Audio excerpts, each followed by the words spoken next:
Hello, my name is Dr. Ratna Rakshit Ingoli. I am working as a consultant psychiatrist at Tulasi Healthcare, Gurgaon. Today I am going to give you some information about disorder or a problem called schizophrenia. Schizophrenia ये जो बीमारी है ये हमारे thinking, judgement और perception को affect करती है। ऐसा देखा गया है कि ये बीमारी जो है ये लगभग दुनिया के 1% पॉपुलेशन को अफेक्ट करती है और इस बीमारी में विभिन्न प्रकार के सिम्टम्स होते हैं, डिफरेंट टाइप के सिम्टम्स होते हैं, जिसको हम लोग डिल्यूजन्स कहते हैं, हेलुसिनेशंस कहते हैं, पॉजिटिव सिम्टम्स कहते हैं। साथ में डिसऑर्गेनाइज थिंकिंग और स्पीच होती है और कुछ नेगेटिव सिम्टम्स या कैटाटोनिक सिम्टम्स भी होते हैं।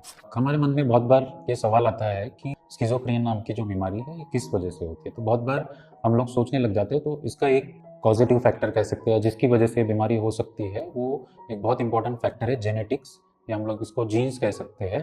तो जेनेटिक्स का एक बहुत ही इंपॉर्टेंट रोल होता है इस बीमारी के होने में।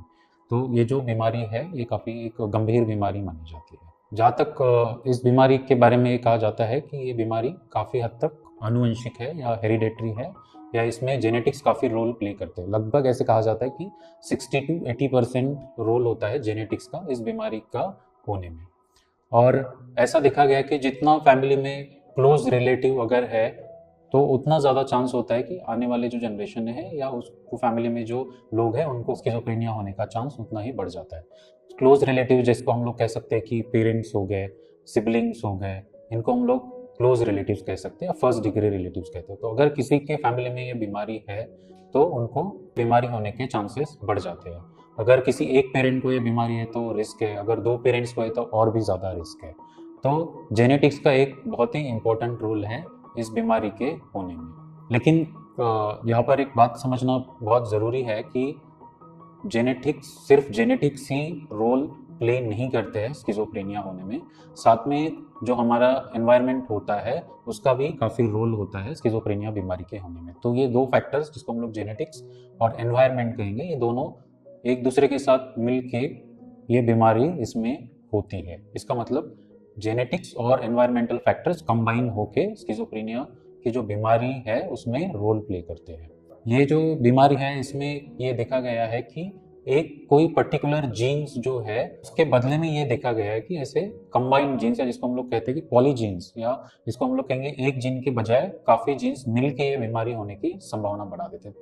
कुछ बीमारियां ऐसी होती है जो एक जीन खराब होने से ही हो सकती है, लेकिन स्किज़ोफ्रेनिया जो बीमारी है वो देखा गया है कि इसमें मल्टीपल जीन्स इन्वॉल्व होते हैं। लेकिन काफ़ी रिसर्च करने के बाद ये देखा गया कि कुछ कुछ जीन्स जो है उसका इंपॉर्टेंट रोल है, जैसे COMT जीन देखा गया है, DRD जीन देखा गया है, DISC1 gene, DTN BP1 gene, ऐसे डिफरेंट टाइप्स के जीन्स जो है इनका रोल देखा गया है कि इस बीमारी के होने में होता है। अभी भी स्किज़ोफ्रेनिया के जो जेनेटिक्स है इसके ऊपर रिसर्च चल रहा है और कोई ऐसा बहुत ही एक पर्टिकुलर जीन्स जो है वो ये नहीं देखा गया है कि स्किज़ोफ्रेनिया होने में रोल प्ले करता है।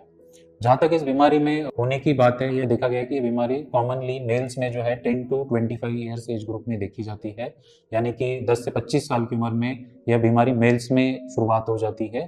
फीमेल्स में बीमारी थोड़ा लेट होती है, जैसे कि 25 से 35 साल की उम्र में बीमारी देखा गया है कि कॉमनली शुरू होती है। तो ये बीमारी यूजुअली हम लोग देखते हैं कि 10 to 55 ईयर्स में ये बीमारी हो सकती है। 90% लोगों को ये बीमारी जो है 10 to 55 ईयर्स के एज ग्रुप में होती है।